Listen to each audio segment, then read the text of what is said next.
Good morning, everyone. Our first session for today is titled Tiny Ears, Big Pictures, Adventures in Pediatric Temporal Bone Imaging. Our first speaker is Dr. Yusra Abdel-Zahir.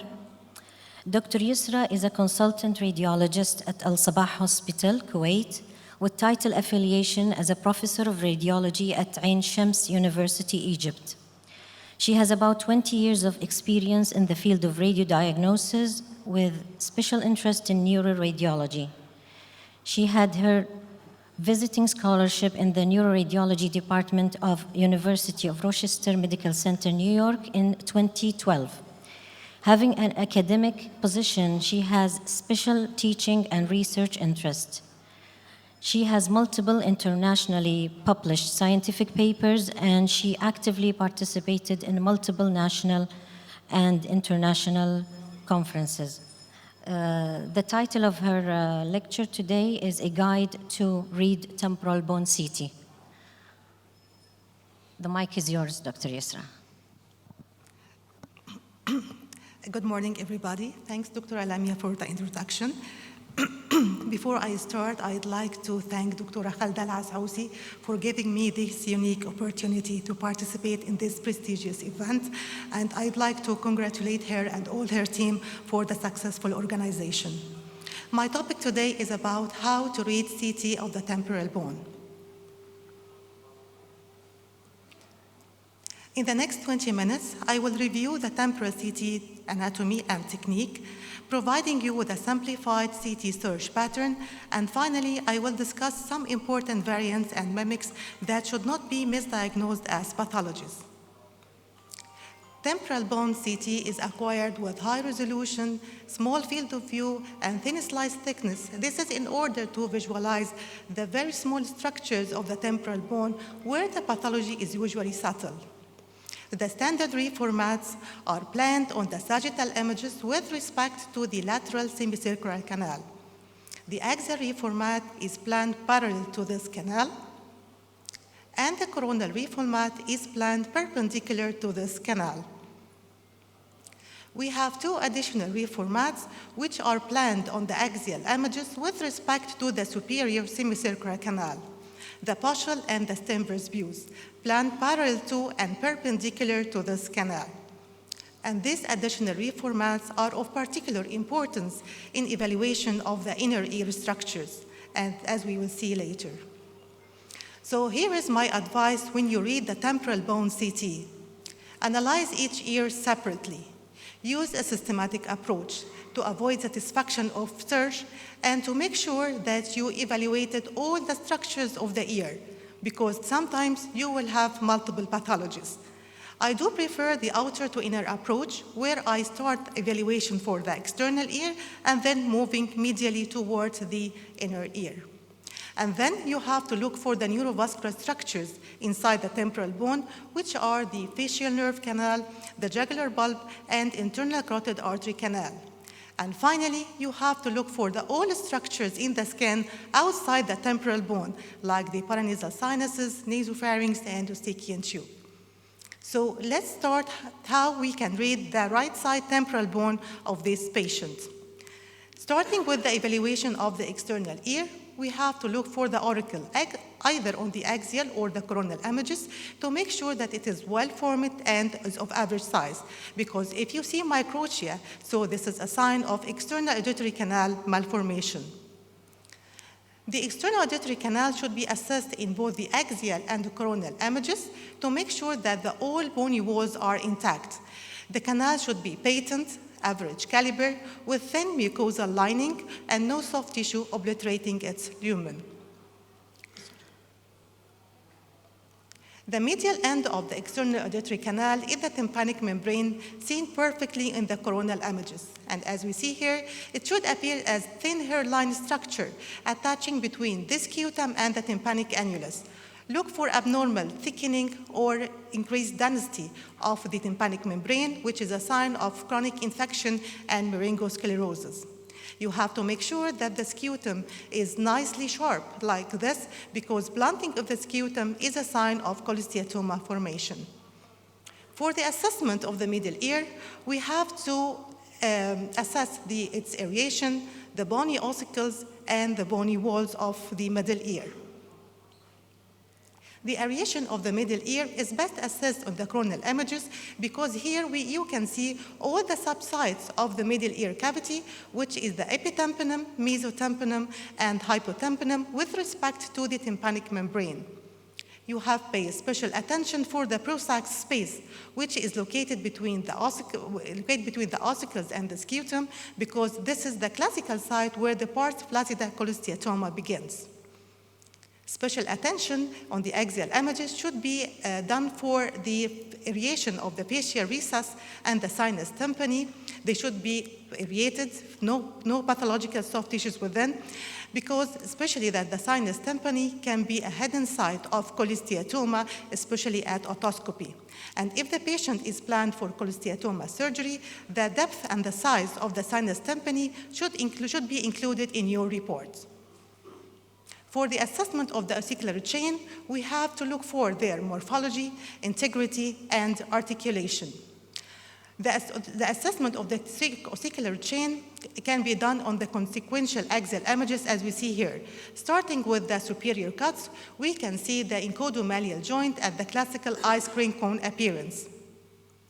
Going further down, we can see the malleus anteriorly and the incus posteriorly, presenting as two parallel dots.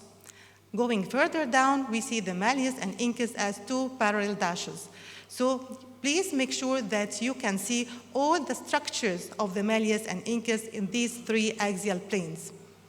The stapes is visualized at the level of the vestibule. You have to see the crura of the stapes at the capitulum as well as the foot plate. Please make sure that the foot plate has normal thickness because abnormal increased thickness of the foot plate is a cause of conductive hearing loss. The encodostapedial joint can be assessed at a lower slice than the vestibule, as we see here between the lenticular process of the incus and the capitulum of the stapes. For the assessment of the walls of the middle ear, we have to pay special attention for the medial wall and the superior wall. And the medial wall should be assessed in both axial planes and the coronal planes. Starting with the axial plane, we have to see the region of the fistula antifenestrum, which is located anterior to the vestibule because this is the classical site of fenestral otosclerosis, which could be easily missed radiologically. Going further down at the level of the hypotympanum, we like to see the nice projection of the cochlear promontory, which is projection of the basal turn of the cochlea within the medial wall of the middle ear cavity, because the presence of the cochlear promontory can solve the puzzle for differentiation between cochlear aplasia and total labyrinthine calcification.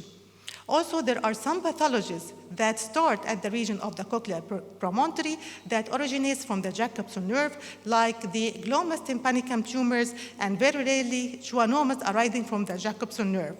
So if you see such a middle ear lesion overlying the cochlear promontory, please have a look at the inferior tympanic canaliculus to make sure that it is not enlarged, because if it is enlarged, this points that the origin of the middle ear mass is from the Jacobson nerve. On the coronal images, we like to see the oval window and round window. Please make sure that both windows are patent, of average size, with no pathological soft tissues obliterating their niches. The tegment tympani, which is the superior wall of the middle ear, is best appreciated on the coronal images. You have to make sure that there are no defects within this wall, because if you see a tegment tympani defect, this can be either a sign of transmission of infection from the middle ear cavity to the intracranial compartment, or can be a site of potential CSF leak and CSF otorrhea. The mastoid ear cells should be assessed in both axial and coronal images. We have to look that the mastoid ear cells and the mastoid antrum are completely nematized, no pathological soft tissues opacifying their lumen. We have to make sure that the septa are intact, as well as the bony walls. And special attention for the medial wall and the superior wall, which is the tegment mastoidum, is important because these are the walls that separate the mastoid ear cells from the intracranial compartment. For the assessment of the inner ear structures, we have to make sure that all the inner ear structures are present, of average size, showing uniformly low density with dense otic capsule as we see here. The individual cochlear turns can be assessed on sequential axial images, as we see here. From the lower down images, this is the basal turn of the cochlea, up to the middle and apical turns of the cochlea. If the patient is scanned for congenital hearing loss, so please have a look at the modulus and ensure that the modulus is well formed. The modulus is a conical shaped spongy bone within the cochlea which contains the spiral ganglia. And also we have to measure the cochlear aperture, which is the cochlear nerve canal, because if you find stenosis in the cochlear aperture, this is an indirect sign of cochlear nerve aplasia or hypoplasia. The vestibule can be assessed on the axial images as well as the vestibular aqueducts. We have to make sure that the vestibular aqueduct is of average caliber and with intact bony walls. Roughly, the vestibular aqueduct its diameter should not exceed the diameter of the posterior semicircular canal, but quantitatively, it should not exceed 1.5 millimeter at its midpoint. The lateral semicircular canal is also best assessed on the axial images, and you have to make sure that there is a well-formed bony island that separates the canal from the vestibule, because abnormal size of this bony island or absence of this bony island is a sign of vestibular dysplasia. But in the setting of assessment for cholesteatoma and middle ear inflammation, you have to look for the lateral semicircular canal on the coronal images to make sure that there is no dehiscence of this canal, and because if there is dehiscence in this canal, this is a sign of labyrinthine fistula. The superior semicircular canal is best appreciated on the partial view for possible dehiscence, while the posterior semicircular canal is best appreciated in the transverse view. The internal auditory canal can be assessed on either the axial or the coronal planes for assessment of the intact bony walls and the normal caliber, because abnormal caliber of this canal is a sign of vestibular hypoplasia or vestibulocochlear or facial hypoplasia or aplasia. So we are done with the ear structures. Let's have a look for the neurovascular structures within the temporal bone, which are the facial nerve, internal carotid artery, and the jugular bulb. The facial nerve, as we see here, can be seen along its whole segment in the sequential axial cuts. This is the labyrinthine segment, the tympanic segment, and the mastoid segments. Please make sure that the canal has a uniform diameter, because abnormal or focal enlargement of the facial nerve canal is a sign of facial nerve tumor, which could be schwannoma, hemangioma, or even perineural spread of malignant tumors, especially from the parotid gland. If the patient is planned for middle ear surgery, especially at the region of the oval window, please have a look on the facial nerve canal, its tympanic segment on the coronal images, to make sure that there is no dehiscence in the canal or there could be a prolapse of the facial nerve canal that, of course, will complicate the surgery at the region of the oval window. The internal carotid artery canal is best assessed on the axial images. We have to see that it has intact bony walls. And for the jugular bulb, we have to assess it for the intact walls. We have to see the wall is intact all through, which is called the sigmoid plate, and we have to make sure that there's intact caroticojugular spine, which separates the jugular bulb from the carotid canal. We have to look for the position of the jugular bulb, because it is termed high jugular bulb if it reaches the level of the basal turn of the cochlea, or in some literature, if it reaches the lower or inferior aspect of the internal auditory canal. Sometimes the patient may have high jugular bulb that is high enough to obliterate the oval window, as we see here in this 15-year-old boy who was clinically manifested as conductive hearing loss, and this was the cause of his conductive hearing loss. Also, when the jugular bulb is high, it can have dehiscence for its wall with the nearby structures, like as we see here, there is dehiscence of the jugular bulb with the vestibular aqueduct. This can be a symptomatic finding, but sometimes it can present manifestations for the patient. And as in this case, the jugular bulb is dehiscent with the hypotympanoid, and this manifests clinically as a retrotympanic mass. Then we have to look for the structures outside the temporal bone. We have to assess the petrous epices for asymmetric nematization. Maybe we have petrous apex lesions, we have apical petrous cells which is infected. We have to look for the paranasal sinuses for inflammation or masses. We have to assess the temporomandibular joint, especially in cases with external ear malformations, because commonly the patients may have temporomandibular joint abnormalities as well. Then look to the soft tissue window to evaluate the nasopharynx for any abnormal thickening, because nasopharyngeal tumor can manifest only with persistent middle ear effusion. We have to look for the patency of the Eustachian tube and all the fat planes that we see in the scan. For the sake of time, now I will just enumerate some vascular variants and we'll discuss their importance. The imaginary veins are transosseous veins that are projecting or connecting between the extracranial veins and the dural venous sinuses. These are innocent lesions, but should be reported if the patient is planned for mastoidectomy surgery, because it can complicate the mastoidectomy. This is a lateralized sigmoid sinus or anteriorly displaced sigmoid sinus, which also can complicate the mastoidectomy surgery. And be aware of this rare but important variant, the aberrant internal carotid artery, which is mistaken clinically with the glomus tympanicum tumors. The cochlear cleft is a normal finding in the pediatric temporal bone, which is a thin, lucent line in the otic capsule parallel to the cochlea, as we see here. This is due to the process of improper endochondral ossification, and this should not be mistaken with cochlear otosclerosis.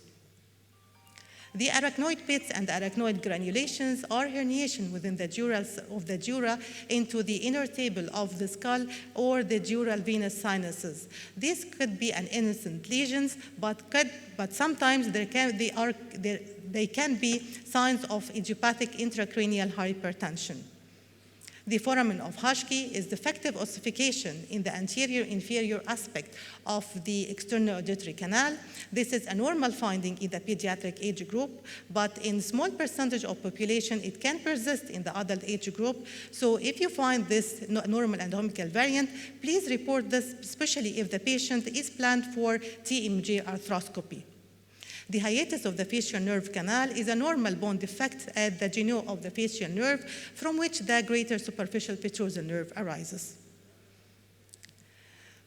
There are a lot of extrinsic and intrinsic sutures and canals that can be easily mistaken for fractures, especially in the pediatric age group. So please, we should have a knowledge about all the sutures and fissures around the temporal bone, as well as the canals like the singular canal, the cochlear aqueduct, and the subarcuate canal. So take-home messages. Before you read a temporal bone CT, please ensure that you have good technique, thin cuts, and proper reformats. Analyze each ear separately and use a systematic approach. And finally, avoid mistaking normal as abnormal. Thank you. Thank you, Dr. Yusra.